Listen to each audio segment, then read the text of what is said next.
The mischievous twins of Odogbo village. Long ago, in the prosperous village of Odogbo, nestled between lush green hills and a mighty river, lived a great and just ruler, King Ofoho. His kingdom was known for its fertile lands, bountiful harvest, and the wisdom of its elders. The people of Odogbo honored their traditions, respected their ancestors, and feared the unseen spirits that govern nature.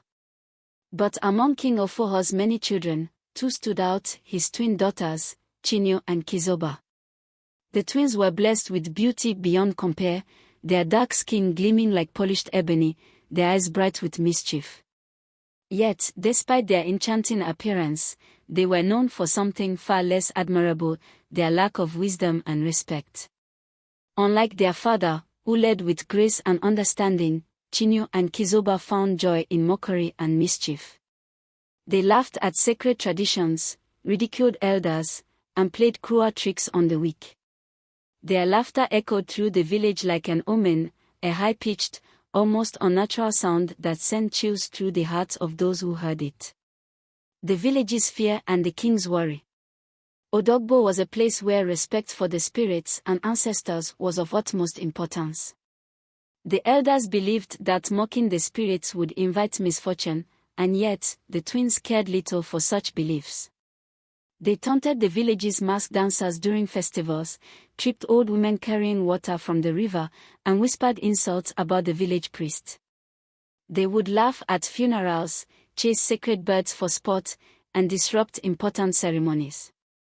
Their father, King Ofoho, was deeply troubled. Despite his many efforts to teach them wisdom and kindness, the twins remained arrogant and unbothered by their actions.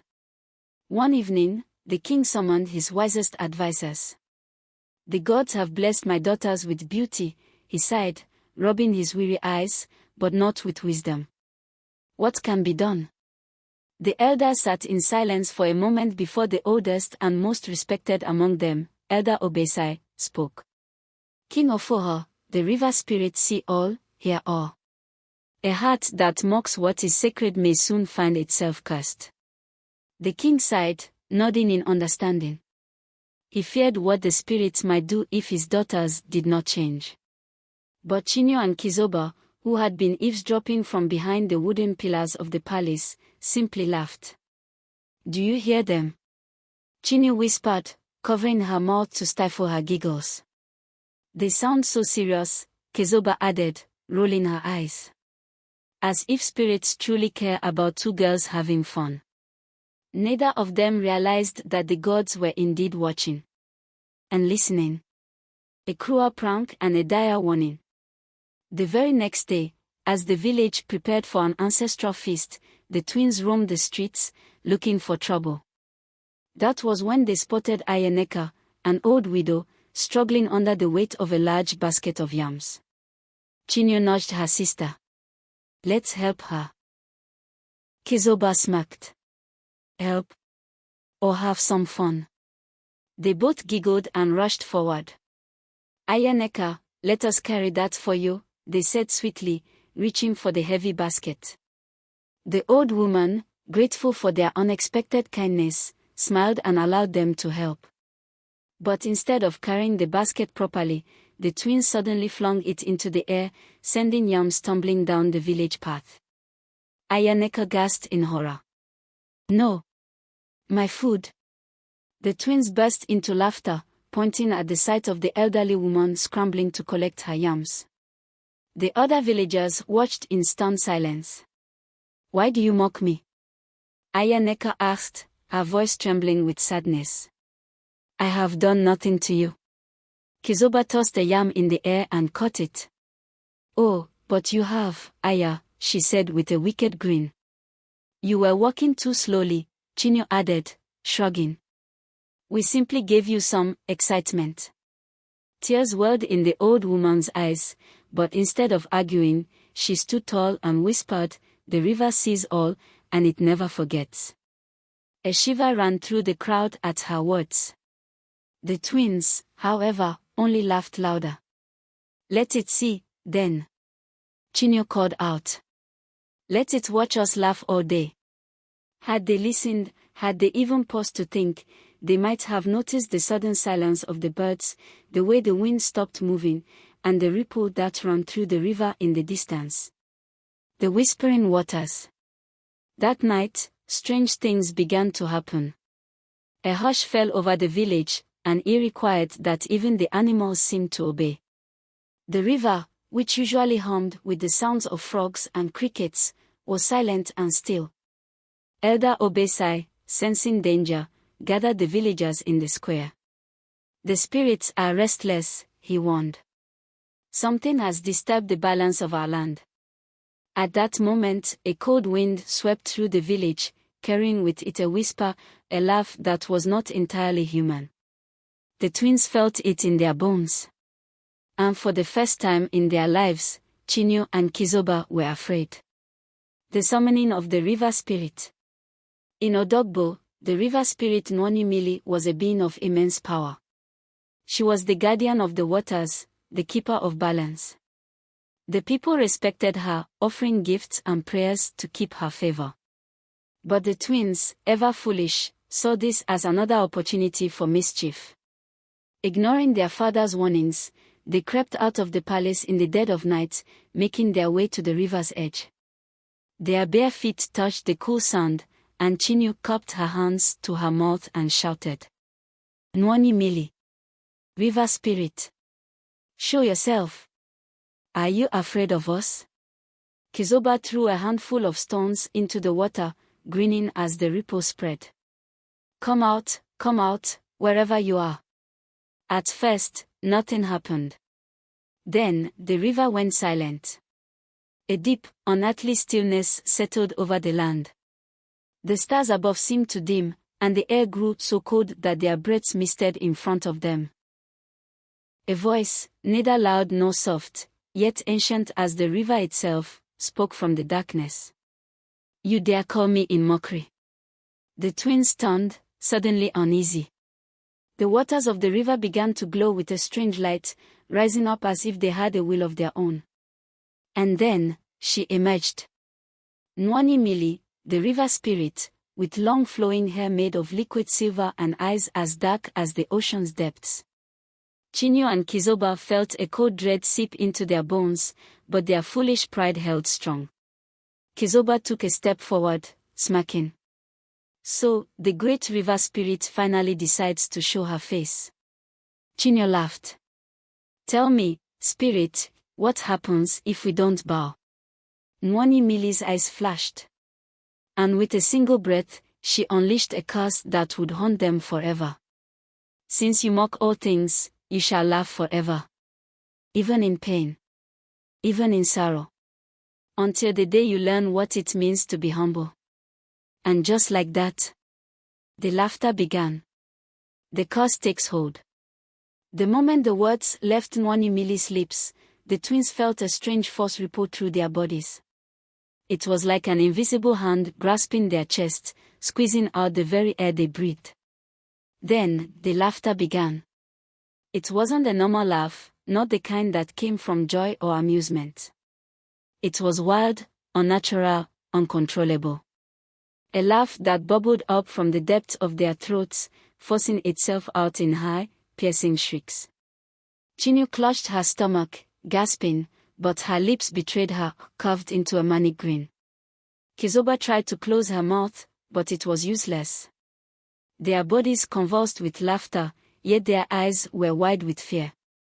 The river spirit watched them in silence, her glowing form shimmering in the darkness. "You mocked the sacred, and now the sacred mocks you." Her voice was as steady as the flowing river. "Laugh, daughters of Ofoho, laugh until you learn to weep with sincerity." With that, Nwanyi Mmili dissolved into the waters, leaving only the rippling reflection of the cursed twins behind. The walk of shame. The twins stumbled away from the river, still laughing uncontrollably. Their bodies shook, their sides ached, but the laughter did not stop. They ran through the darkened village, hoping to escape whatever had taken hold of them. But the laughter followed them like a shadow, haunting every breath, twisting their voices into eerie echoes. By the time they reached the palace gates, their laughter had woken the entire village. Villagers stepped out of their homes, eyes filled with confusion and fear. Women clutched their children, while the elders whispered among themselves. The royal guards, seeing the twins approaching, exchanged worried glances. They had never heard laughter like this before, so hollow, so inhuman. King Ofoha rushed out of the palace, his robe barely tied, his heart pounding. "What is happening?" he demanded. But as soon as he saw his daughters, his blood ran cold. Chinwe and Chizoba stood before him, their bodies racked with uncontrollable laughter, their faces twisted in agony. Their father stepped forward, gripping their arms, shaking them. "What have you done?" His voice cracked with panic. But they could not answer. The laughter spilled from their mouths like poison, their lungs burning with every breath. The chief priest, summoned in the dead of night, arrived with his staff in hand. His old eyes widened as he watched the cursed twins. "The river spirit has spoken," he murmured. King Ofoha turned to him, desperate. "Tell me what must be done. Tell me how to save them." The chief priest closed his eyes and lifted his staff, muttering incantations. The wind shifted, carrying with it the whispers of the ancestors. Then, with a heavy sigh, he spoke. "The curse will only break when the twins learn true humility. Until then, they will laugh. Even in pain. Even in sorrow. Even in the face of death." A hush fell over the gathered crowd. King Ofoha's knees nearly buckled. He was a man of great power, but this was something beyond him. Chinwe and Chizoba, still laughing uncontrollably, collapsed to the ground, their faces wet with tears. The village turns against them. By morning, the entire village had heard of the twins' terrible fate. People avoided them, their eerie laughter filling the air like the wails of unseen spirits. Children hid behind their mothers. The market women whispered, their voices thick with fear. "They have been touched by the gods," one elder murmured. "The river spirit's punishment," another agreed. Even those who had once envied the twins' beauty now looked at them with pity. What was beauty without peace? What was a body that could not rest, a mouth that could not close? The laughter never stopped. Even when they tried to eat, the food spilled from their lips as their mouths refused to stay shut. Even when they tried to sleep, their bodies convulsed with laughter, their exhaustion only deepening. Their once flawless faces grew gaunt. Their voices, once melodic, became hoarse and raw from constant use. And the villagers, once patient, began to grow resentful. Their endless laughter kept the village awake at night. Their presence was a reminder of divine punishment, a warning to those who might follow in their footsteps. Soon, whispers began to spread. "They will bring misfortune to us all. The gods are angry. If we keep them here, we will all suffer. King Ofoha must send them away." The king heard their words, and his heart grew heavier with each passing day. He loved his daughters, but he could not ignore the unrest in his people. And so, with a heart full of sorrow, he made his decision. Exile. The king called for his daughters, his face aged beyond his years. "Chinwe, Chizoba," he said softly, "my heart is torn. I have tried to protect you, but your presence now brings unrest to our people." The twins listened in silence, but their laughter never ceased. "You must leave Odogbo," the king declared, his voice breaking. "You will go to the mountains, to the great priestess Momanyachi. She is the only one who may know how to break your curse." Chinwe and Chizoba wanted to protest. They wanted to plead with their father, to stay in the home they had always known. But they could not speak, only laugh. And so, for the first time in their lives, they wept, their laughter mixing with their tears. A journey begins. Before sunrise, the twins were escorted out of the palace, each dressed in plain traveling garments, stripped of their royal jewels and fine silks. Their father could barely look at them, his heart too heavy with grief. "You must find a way to redeem yourselves," he told them. "Only then may you return home." The twins, still laughing painfully, stepped beyond the village gates. For the first time in their lives, they were alone. No servants. No palace walls to protect them. No wealth to shield them from the cruelty of the world. Only the sound of their own laughter, echoing through the hills. As they walked, the sun rising over the vast wilderness ahead, one question burned in their minds. Would they ever be free from the laughter that haunted them? Or was this their fate forever? The trials of the cursed twins. The road stretched long and merciless before Chinwe and Chizoba. The village of Odogbo lay behind them, its walls now just a fading memory. Ahead, the land was vast and unknown, and every step away from home felt like a cruel joke. Except, the joke was on them. Their laughter, once filled with mischief, was now a painful, merciless torment. Their ribs ached, their throats burned raw, and their voices cracked with every breath. Yet, they could not stop. Their journey to find Mama Nkechi, the legendary priestess of the mountain, had begun.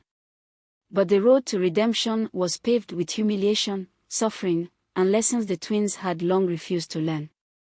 Mocked by the world. Their first night in exile was cold and unforgiving. They stumbled into a small farming village, seeking food and shelter. Chinwe clutched her stomach as it rumbled with hunger, while Chizoba's legs trembled with exhaustion. A kind old farmer saw them and approached. "You are far from home, children," he said gently. "What brings you here?" The twins tried to speak, but their laughter twisted their words into strange, eerie sounds.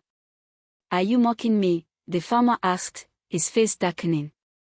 Chizoba shook her head, desperately trying to stop laughing, but it only grew louder. The other villagers gathered, watching in confusion and suspicion. "Look at them," a woman whispered. "They laugh even in hunger." "A curse," another said. "The gods have marked them."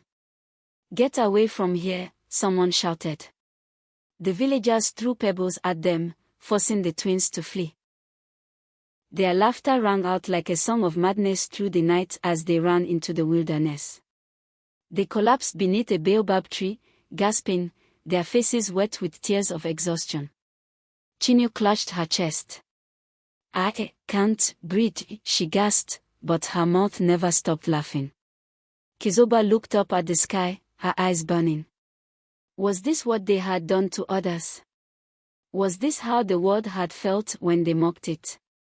For the first time, a terrible realization began to settle in their hearts. The spirit of the river watch. As the twins struggled through their journey, strange things began to happen. Whenever they walked past a body of water, a lake, a stream, a puddle, the water would whisper their names. Chinwe. Chizoba. One night, after days of wandering, they stopped to drink from a clear, shallow stream. As Chinwe cupped the water in her hands, the surface shimmered, and a face appeared in the reflection. Nwanyi Mmili. The river spirit's gaze was cold and unyielding. "Have you learned humility yet, children of Ofoha?" The twins gasped, nearly choking on their laughter. Chizoba, for the first time, tried to bow, but her body was too weak, and she collapsed onto the rocks. Still, Nwanyi Mmili's expression did not change.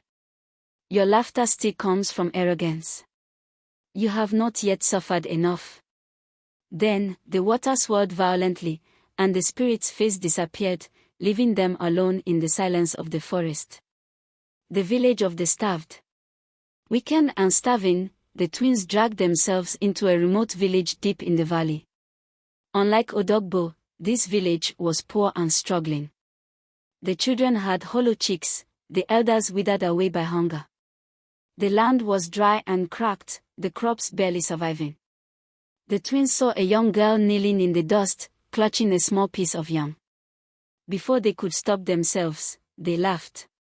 The girl looked up, her eyes filled with hurt and confusion. "Why do you laugh at me?" she whispered. Chinwe froze, her laughter turning hollow.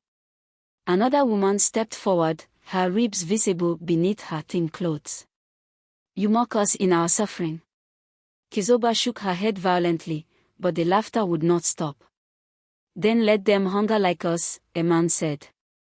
And so, the village elders gave the twins a task. "If you want food, you must earn it. Work, like we do. Feel what it means to have nothing."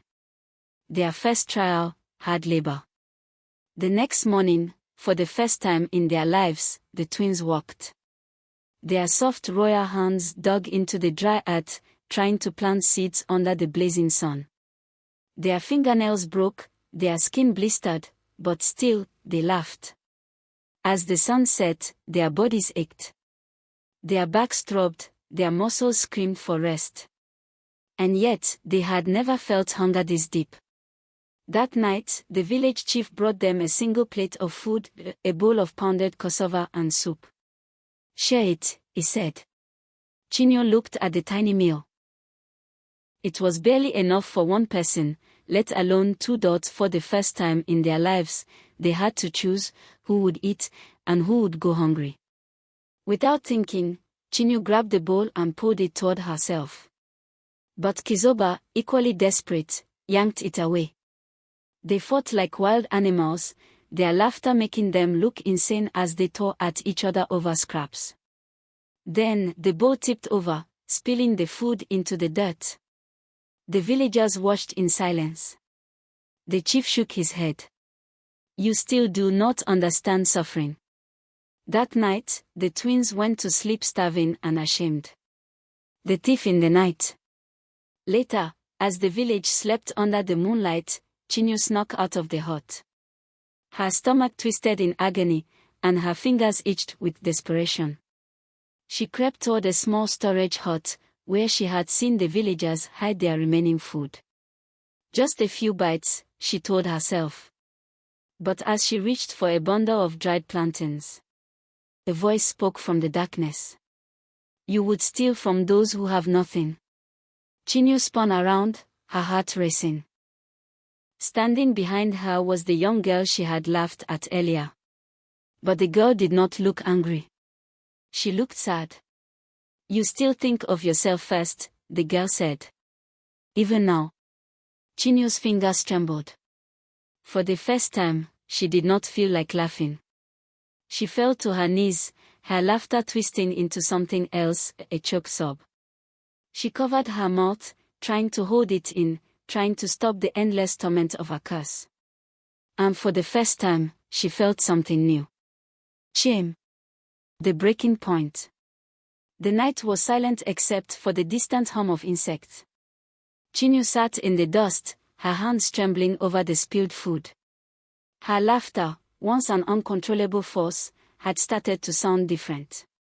It came in strangled, uneven bursts, choked by something heavier than air, shame. She looked up at the little girl she had nearly stolen from. Her own reflection stared back at her in those wide, hungry eyes. For the first time in her life, she understood. Not everyone laughed because life was easy. Some people had nothing to laugh about. A long night of hunger and reflection. Chizoba found her sister by the riverbank before dawn. "Did you steal it?" she asked, her voice rasping from days of hunger. Chinwe shook her head, staring at the reflection of the moonlight on the water. "I wanted to," she admitted. "But I couldn't."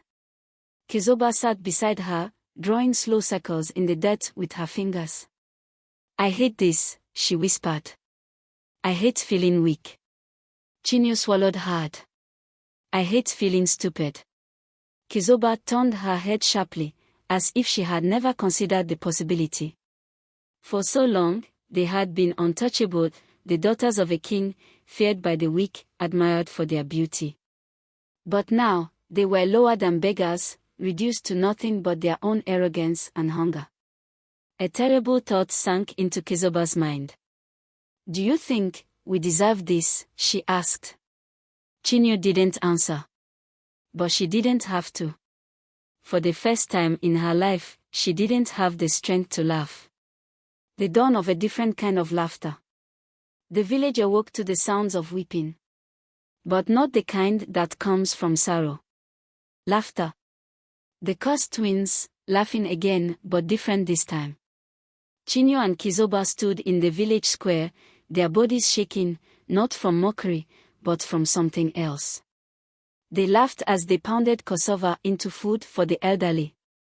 They laughed as they drew water from the well, their arms aching from the weight. They laughed as they fed the children, the same ones who had feared them days ago. Their laughter still rang through the valley, but it had changed. It was not cruel. It was not empty. It was the laughter of two girls who were learning. It was the sound of humility being born. The river calls again. That evening, after days of toil, they returned to the river, exhausted but lighter than before. The water rippled as if it had been waiting for them. A voice, soft, deep, ancient, rose from the depths. Have you learned the weight of what you once mocked? Chinwe and Chizoba knelt before the river, their faces open, their bodies trembling, not from laughter, but from reverence. Chizoba spoke first. We have learned that suffering is not something to mock. Chinwe swallowed her pride. And that kindness is stronger than cruelty.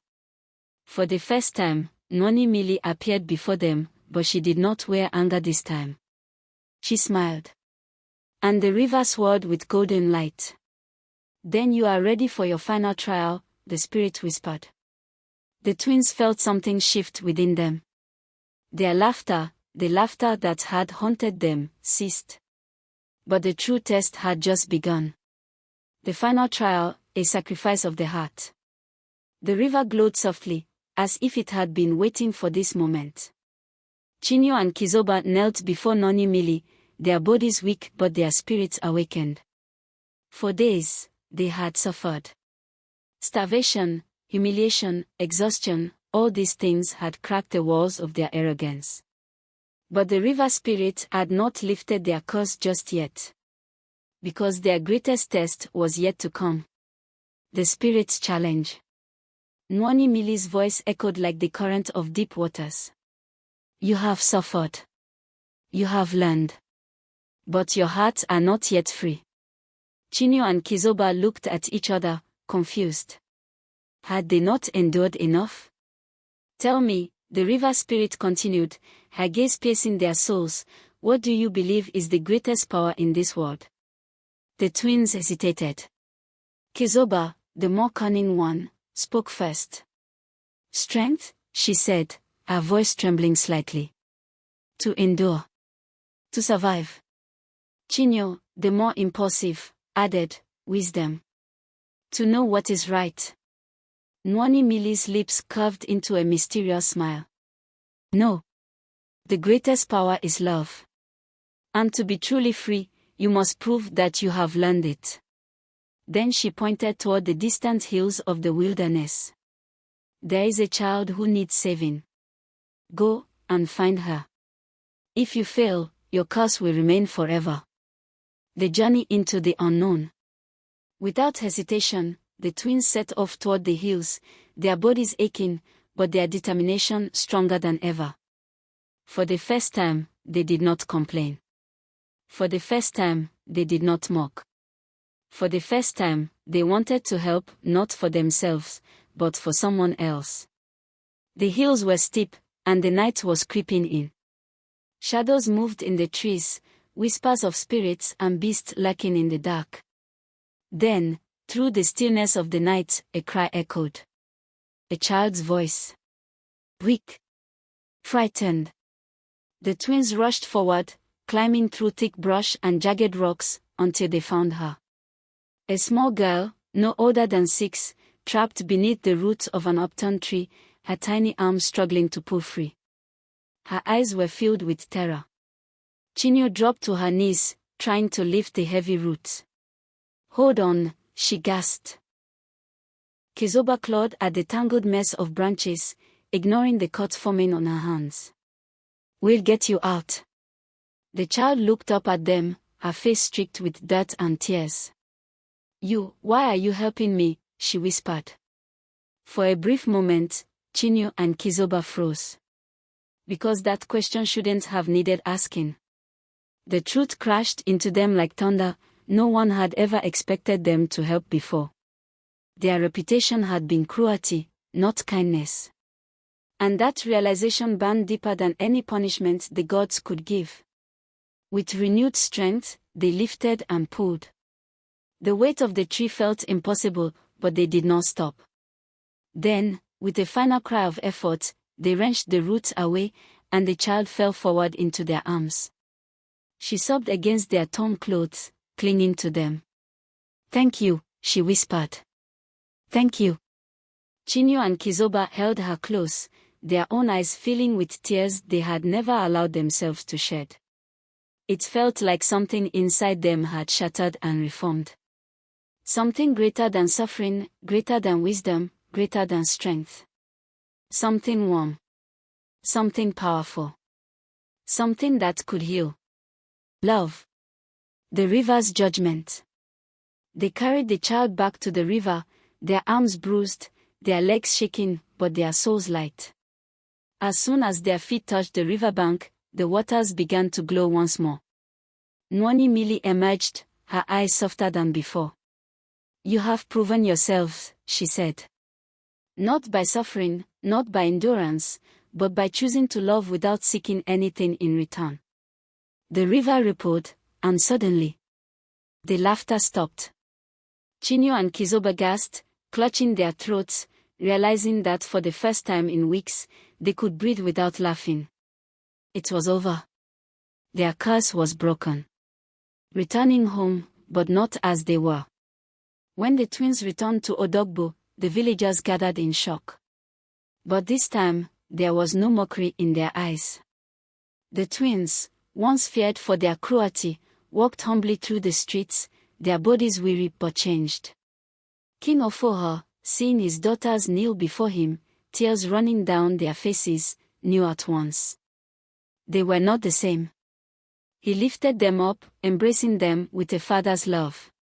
"You have returned to me, not as my foolish daughters, but as women of wisdom." Chinwe and Chizoba smiled gently, and for the first time, their laughter was pure. The weight of redemption.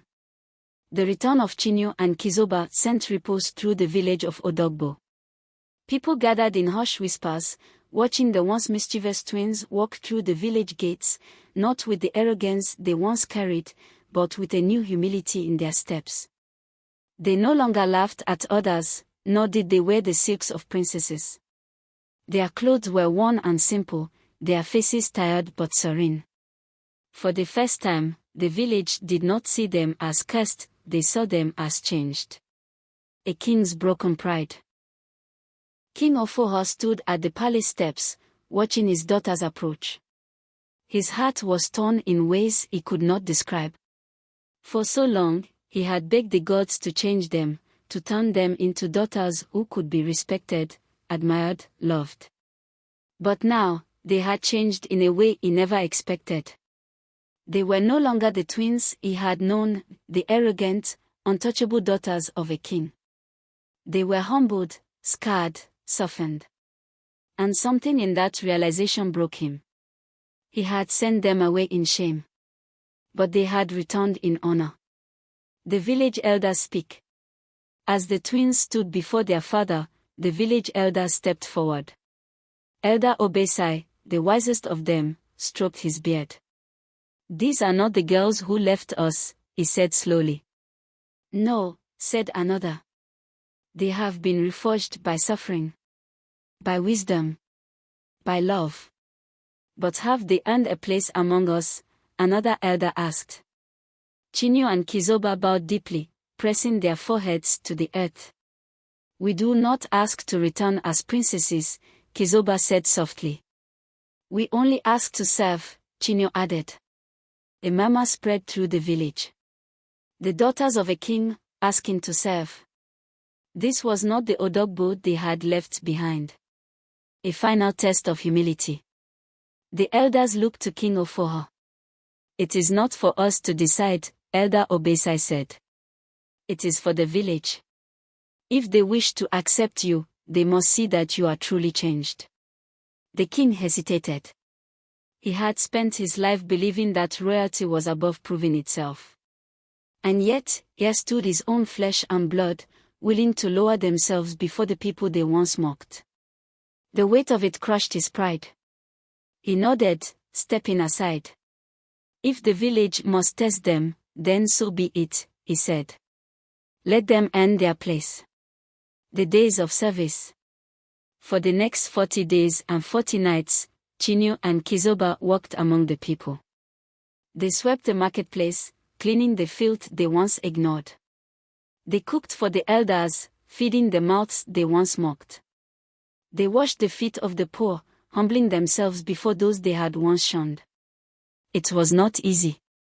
Many villagers still resented them, refusing their help at first. But the twins never complained. They worked until their hands bled, until their bodies ached, until their pride was truly washed away. And one by one, the people began to see them differently. Not as daughters of a king, but as daughters of the village. The river's gift. On the 40th night, something miraculous happened. As the twins rested beside the village well, a soft wind blew through the trees. The river began to glow once more. And from its depths, Nwanyi Mmili emerged. She stood at the water's edge, her silver hair flowing like waves, her eyes filled with quiet pride. "You have done what I did not think possible," she said. Chinwe and Chizoba lowered their heads, this time not out of fear, but out of deep respect. "You have not only learned humility," the spirit continued, "you have embraced it." She stretched out a hand. The water rose like ribbons of silk, swirling around the twins, covering their bodies like a second skin. When it fell away, they gasped. Their hands, once rough and scarred from their labor, were healed. Their bodies, once weak and worn, were strengthened. Their faces, once tight with exhaustion, now glowed with peace. The village watched in awe. The spirit stepped forward, her voice soft. "I take back the laughter that once tormented you," she whispered. "And in its place, I leave you with something greater." She touched their foreheads. And suddenly, Chinwe and Chizoba laughed again. But this time, it was not the laughter of mockery. It was the laughter of joy. It was pure, untainted, beautiful. And for the first time, the village laughed with them. The dawn of a new future. From that day forward, the twins never returned to the palace. They chose to remain among the people, building homes, teaching kindness, sharing wisdom. Their beauty did not fade, but now, it was matched by something even greater, the beauty of their spirits. The elders, seeing their transformation, called them the daughters of the river, not as a curse, but as a blessing. And King Ofo, he stepped down from the throne willingly, allowing the people to choose a new leader. Not out of shame, but because he had learned that true kings are not those who rule above others, but those who serve beside them. And so, the village of Odogbo remembered.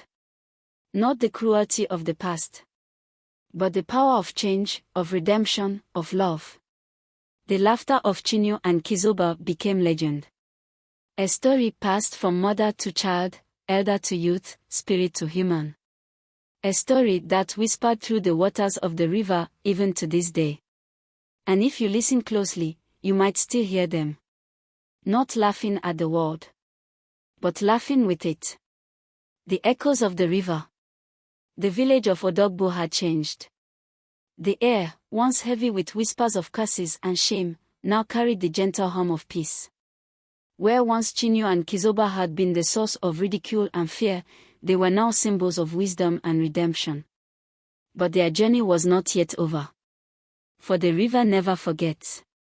A visitor in the night.